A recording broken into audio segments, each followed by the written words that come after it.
হয় ওইগুলো সব বিভিন্ন ধরনের ফুল।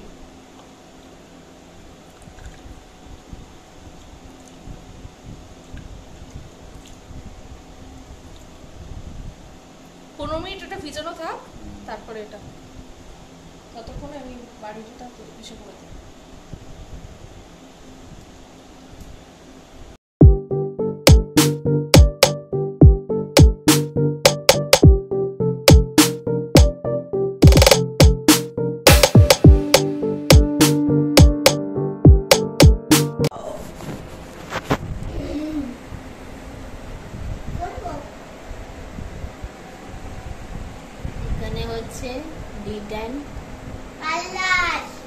পায়েও ডিটেন হচ্ছে ডিটেন ট্রিটমেন্ট, হাতেও হচ্ছে ডিটেন ট্রিটমেন্ট। আমি হাতে এইসব স্ক্রাব দিতে পারি না, বডিতে ইচিং হয়। তারপর হচ্ছে আমার একটু প্রবলেম না, বলি না আমি কোনো সোপ ইউজ করতে পারি না। স্ক্রাব ছাড়া নর্মাল কিছু দিতে পারবো, বেশি খাট দেওয়ার সাবানও আমি গায়ে দিতে পারি না, খুব প্রবলেম হয় আমার। বডি ওয়াশ পারি, বডি ওয়াশে তো এত হার্ড স্ক্রাবিং গুলো থাকে না, স্মল গুলো থাকে যেগুলো মিশে যায়। হাতটাকে একটু স্টিফ করো তো।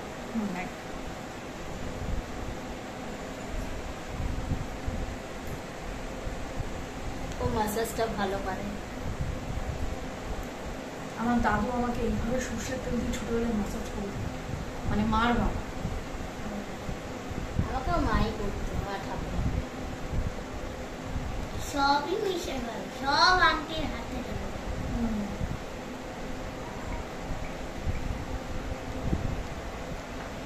আর আমার যত ট্যান পড়ে বা হাতে, হাত একই কিন্তু বা হাতে কেন বেশি পড়ে নিজেই জানি না।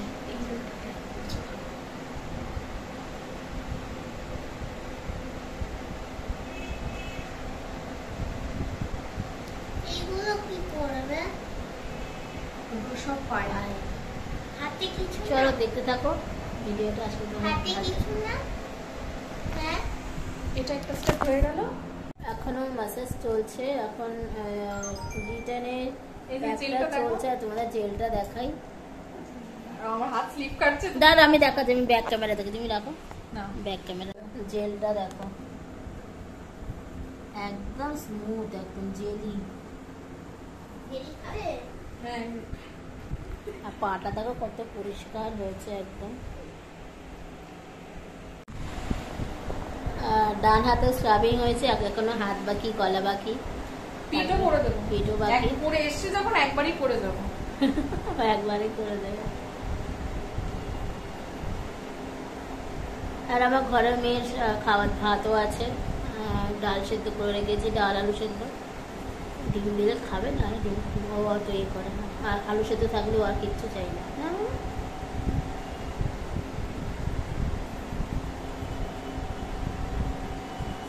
ভেবেছিলাম কালকে স্কুলে পাঠাবো না, কিন্তু পাঠাতে হবে, যেহেতু ম্যাম মেসেজ। মিউজিক কপিটা জমা দিতে হবে, গান টান দিয়েছে, সেই ওর বাবা প্রিন্ট আউট বার করে নিয়ে এসছে, ওই জন্য পাঠাতে হবে, নাহলে পাঠাতাম না। সেই দীঘা থেকে আসার পর থেকে তো একদম কিচ্ছু করা হয়নি, তাই এখন করে দিচ্ছে প্রিয়াঙ্কা। ভালো ম্যাসাজ করে।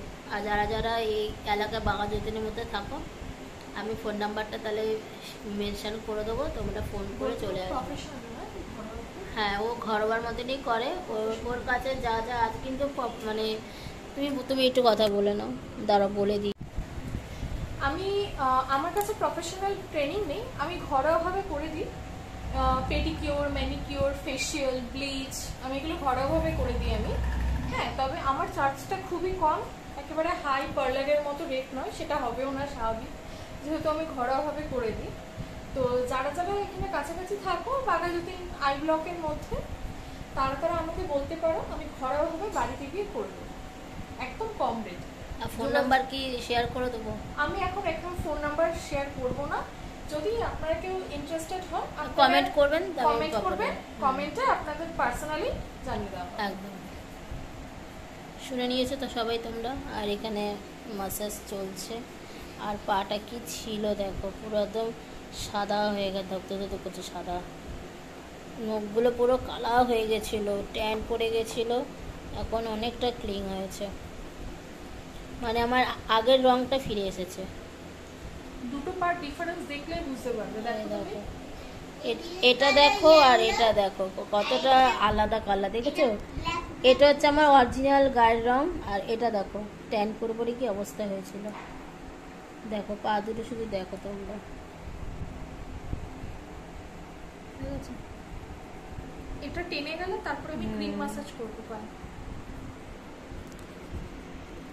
খুব ভালোভাবেই করে অ্যাকচুয়ালি, মেনটেন না করে করে বিয়ের আগের এক রূপ, বিয়ের পরও, মেয়ে হওয়ার পরও আরেক মানে সময়কাল যায়, সেটা সবারই প্রত্যেকটা মাদের ক্ষেত্রেই যায়। এখন সময়ের কমের জন্য এখন বাধ্য হয়ে ও ও করে দেয় আমার। ও আমাকে প্রচুর ভালোবাসে, আমার বন্ধু কাম মেয়ের আন্টি, মেয়েরও বন্ধু, বেস্ট ফ্রেন্ড। আমি সবার বন্ধু, হুম, আমি ডগেরও ফ্রেন্ড।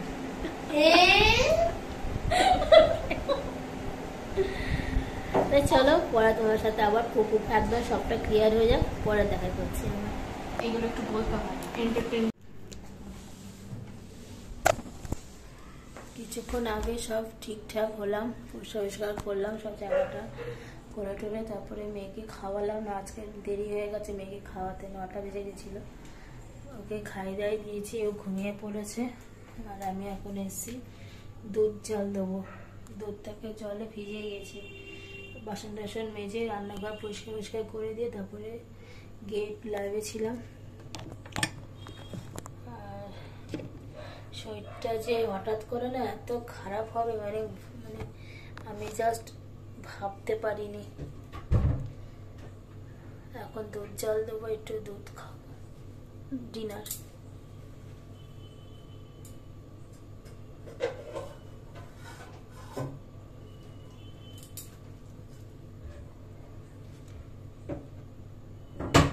আজকে আমার একটু মাসাজ করালাম, দরকারও ছিল। গা হাত পা যন্ত্রণা অনেকটাই, ব্যথা কমেছে, আরামও পেয়েছি। দুধটা এবার জাল দিই, কতক্ষণে ও চলে আসবে। বরফটা ছিঁড়ে গেছে।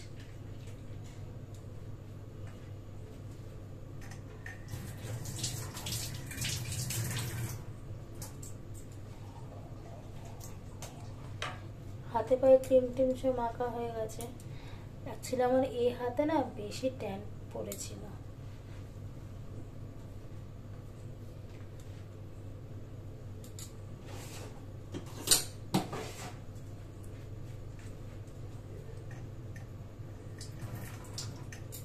আজকে মাম্মাম একা একা ঘুমিয়েছে, কারণ ওকে বলেছি বাবা আমি অনেক দেরি হয়ে যাবে, তুই তোর ঘুমিয়ে পর।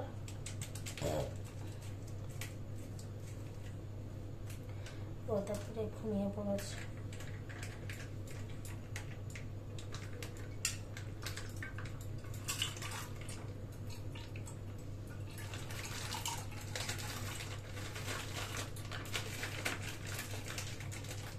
আমার মেয়ে কি বলতো, বোঝালে ঠিক বোঝে।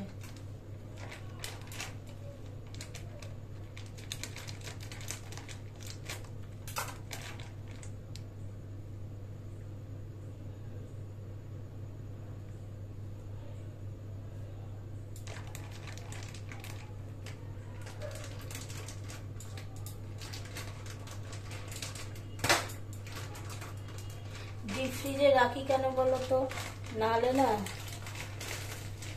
বুঝতেই পারছে।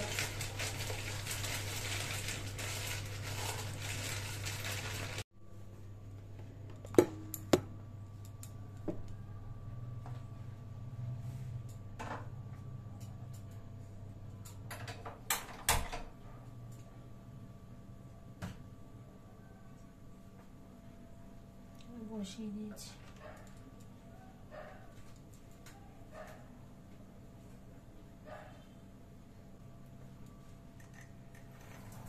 আর দুধের প্যাকেটটা না আমি ছাদে ফেলি, বাইরে ফেলি না। শরীরটা খুব খারাপ, আজকে আর বেরোতে পারিনি, সে এখনো শুয়ে আছি। মেয়ে স্কুলে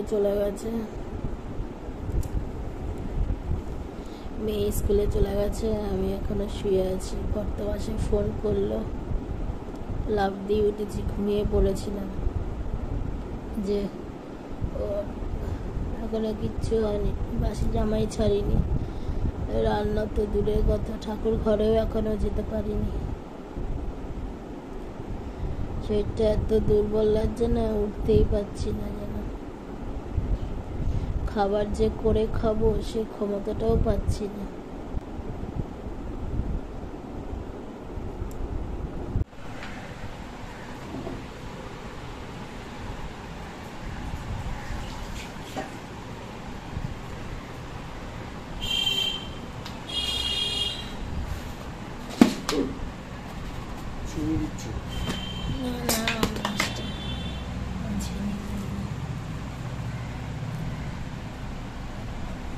এখানে দুধ, আম, কলা, মুড়ি মাখা হচ্ছে টিফিন।